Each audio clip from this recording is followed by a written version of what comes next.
Seigneur. Que le Seigneur vous bénisse. Nous remercions le grand Dieu pour son amour. Jéhovah Jireh, c'est lui qui nous aime. Le Dieu qui nous donne toujours l'opportunité de nous retrouver afin que nous puissions partager sa parole. Et à ce moment, nous voulons encore partager la parole de Dieu et avec un thème qui est intitulé « La tempête de ta vie sera apaisée ». Voilà. Avant de commencer, prions. Seigneur, assiste-nous. Nous voulons que tu nous combles de ta grâce, de sorte que nous puissions comprendre ces messages et ceux qui nous suivaient et puissent être édifiés. C'est ainsi que nous ne voulions pas que ça soit nous. J'aimerais que toi-même, tu nous utilises pour, Seigneur notre Dieu, répondre aux besoins de ton peuple. Veuillez les assister, tous les affligés, les gens qui ne savent pas ce qu'ils peuvent faire à travers ces messages. Console-les au nom de Jésus. Amen. Oui, bien-aimés dans le Seigneur, shalom encore. Je suis le prophète Émile Muffuta. Je suis le représentant légal de l'église évangélique des Rachetés. Notre église se trouve à Kinshasa, en RDC, et dans la commune de Kasabouvou, sur l'avenue Victoire, numéro 321. Et notre numéro sera affiché à l'écran. Si vous avez besoin de nous, vous allez nous appeler. Mais nous voulions, avec le Saint-Esprit, et que nous puissions ensemble partager la parole de Dieu à propos de ce sujet. La tempête de ta vie sera apaisée. Il y a les gens qui sont dans des difficultés, les gens qui sont en train de vivre les temps fâchés, les gens qui sont en train de traverser les moments vraiment les plus durs de leur vie. C'est comme à ce moment le monde entier est secoué par une pandémie qui a tué beaucoup de personnes. Et les gens pensent que c'est la fin du monde. Les gens croient que c'est fini maintenant. Et tout le monde en perd. Chers tous, je vous dis au nom de Jésus-Christ que ce n'est pas la fin du monde. Cette maladie passera comme le sida, comme la tuberculose, comme Ebola et comme d'autres pandémies qui a frappé dans ce monde et qui a entraîné beaucoup de vie à la mort. Mais au nom de Jésus-Christ, nous sommes plus que vainqueurs. Ce temps ici passera. Voilà, bien-aimés. Nous sommes dans notre parcours, dans le parcours de notre vie. Et nous devions savoir quelque chose. Apprendre à demander quelque chose à Dieu. Il faut apprendre à s'intéresser de Dieu pour lui, vraiment lui être agréable. Nous devons dépendre de lui. C'est ainsi que nous allons lire Luc chapitre 8, verset 22 jusqu'à 25. C'est dans ce texte de base que nous allons épuiser notre message. Un jour, Jésus monta dans une barque avec ses disciples. Il leur dit, passons de l'autre côté du lac. Et ils partirent. Pendant qu'ils naviguaient, Jésus s'endormit. Un tourbillon fondit sur le lac. La barque se remplissait d'eau et ils étaient en péril. Ils s'approchèrent et le réveillèrent en disant, Maître, Maître, nous périssons. S'étant réveillé, il menaça le vent et le flot qui s'apaisèrent et le calme revint. Puis il leur dit, où est votre foi? Saisis de frayeur et d'étonnement, ils se dirent les uns aux autres, quel est donc celui-ci qui commande même au vent et à l'eau et à qui ils obéissent? Oh, gloire à Dieu! Nous bénissons le Seigneur, le Dieu merveilleux. Celui qui dit et la chose arrive. De quelle manière, Seigneur, bien-aimé, tu peux apaiser la tempête de ta vie? Ici, la Bible nous révèle ceci. Pendant que le Seigneur naviguait avec ses disciples dans un bateau, la Bible déclare que Jésus s'endormit. Oh là là là là. Jésus s'endormit. Qu'est-ce que cela veut dire? Jésus était dans un état d'inactivité, dans une disposition à ne rien faire. Mais il est un Dieu puissant, un Dieu fort. Il le savait. Alors il a gardé le silence comme si il dort. Mais la Bible nous dit que notre Dieu ne dort même, il ne somnole pas. Mais ici, il a gardé le silence. Il s'est rendu dans un état d'inactivité pour ne rien faire. Et qu'est-ce qui s'est passé?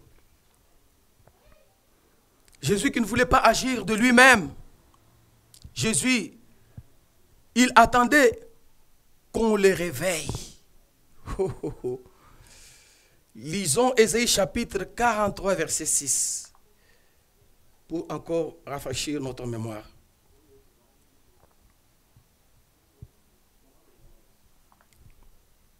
Il y a les gens, si il est devant un problème, il perd le courage, il commence à pleurer, il oublie même de prier s'il est chrétien. Les autres commencent à implorer leur grand-père, les autres leur maman, les autres commencent à crier au secours. C'est ce qui était arrivé ici. Il y a eu vraiment un problème sérieux qui est arrivé pendant que les apôtres naviguaient avec le Seigneur dans le bateau. Ésaïe chapitre 43, verset 6. La Bible déclare: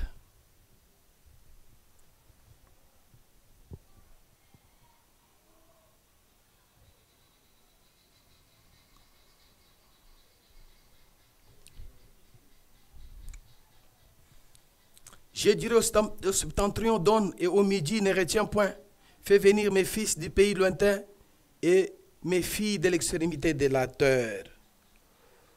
Oh là là là là. Le Seigneur qui dort, c'est celui qui a le pouvoir de ordonner enfin que la chose puisse arriver. C'est lui qui dit, donne, remets, et la chose s'accomplit. Mais il dort. C'est lui qui a le pouvoir de commander, de donner l'ordre au septentrion. Il dit donne. Et au midi, ne retiens point. Quel est le sorcier qui peut se tenir devant Dieu et empêcher ce qu'il veut faire? Ou empêcher la volonté de Dieu? Quel est le magicien là qui peut le faire? Plus personne. Il est mort.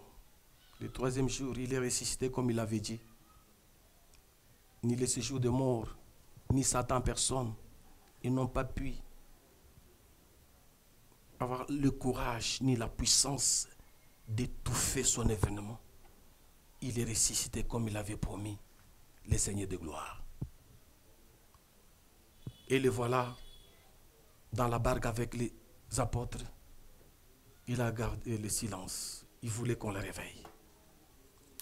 Il y a un verset qui dit dans la Bible, réveille-moi, réveille ma mémoire. Oh, plaide ta cause. Bien-aimé, quand tu es dans un danger, quand tu es en face d'un problème, il faut toujours recourir au Seigneur. Quand les choses ne marchent pas, même si vous priez chaque jour, vous venez de prier et qu'un problème surgit, la Bible déclare, Jésus a dit que priez sans cesse. Il ne faut pas vous décourager de prier. Quand nous prions, nous réveillons le Seigneur. Ce n'est pas pour dire que notre Dieu dort, non. Dieu aimerait et qu'on s'intéresse de lui. Il veut et que nous puissions nous approcher vers lui quand nous sommes dans la détresse. Parce qu'il est le secours qui ne manque pas dans la détresse. Notre Dieu, c'est un Dieu puissant. Il est capable de résoudre tous les problèmes des humains. Oh, merci le roi des rois. Voilà. La Bible déclare aussi que les œuvres de Dieu est grandiose. Dieu est merveilleux. Dans la détresse, nous avons besoin de la foi. La foi qui réveille le Seigneur. Si tu as la foi, bien-aimé, tu peux passer les moments difficiles de ta vie et remporter la victoire avec la foi.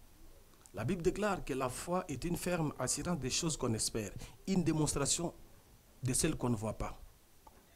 Alors, quelque chose qu'on ne voit pas, mais toi, tu dois avoir la certitude, la confiance en Dieu, et que ce que je ne vois pas ici, et Dieu va le faire voir. Alors, nous avons seulement le devoir de croire que notre Dieu est grand et capable de résoudre nos problèmes. La difficulté que vous avez là, mon frère, la maladie que vous avez, la situation que vous traversez, il n'y a que Dieu qui peut vous assister. Retournez dans la prière, cherchez le Seigneur, il va vous assister. Même si tu n'as pas quelqu'un qui peut vous aider, mais il y a quelqu'un, c'est Jésus. Il n'y a que lui qui peut vous aider. Souvenez-vous de l'homme de 38 ans. Il y avait un homme dans la Bible. Pendant 38 ans, il était malade. Le Seigneur le trouve au bord de la piscine de Bethesda.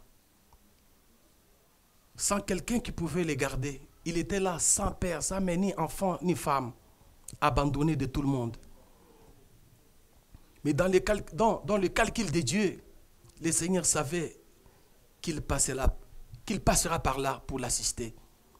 Si tu es abandonné de tout le monde, si tu n'as pas quelqu'un qui peut vous aider, mais il y a quelqu'un, Dieu est là pour vous assister, mon frère.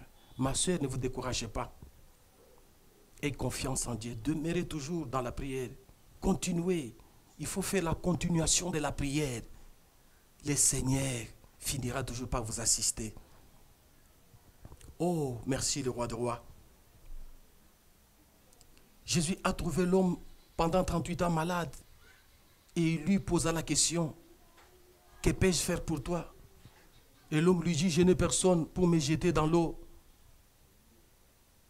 Parce que quand l'eau est agitée par un ange, celui qui se plonge, le premier, est guéri. Mais moi, je n'ai personne.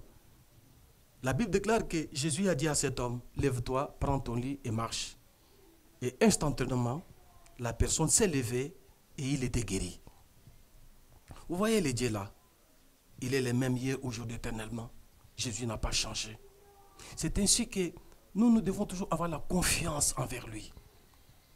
Et que tout ce que nous lui demandons, il va le faire. Notre Dieu, ce n'est pas comme un fils de l'homme. La Bible dit que les apôtres réveillèrent Jésus. Retournons dans le passage de Luc chapitre 8. Oh, merci Seigneur. Luc chapitre 8. Verset 22.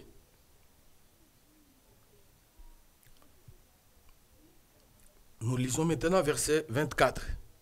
Ils s'approchèrent et le réveillèrent en disant, Maître, Maître, nous périssons. S'étant réveillé, il menaça le vent et les flots qui s'apaisèrent et le calme revint. Bien-aimés, quand ils ont réveillé le Seigneur, ils ont dit, Maître, Maître, nous périssons, nous périssons. S'étant réveillé, il menaça le vent et le flot qui s'apaisèrent et le calme revient. Comment toi-même, Seigneur, bien-aimé, tu peux calmer la tempête de ta vie? c'est quand tu vas réveiller le Seigneur dans la prière. C'est ta foi et la manière de prier, ta manière de prier et ta foi.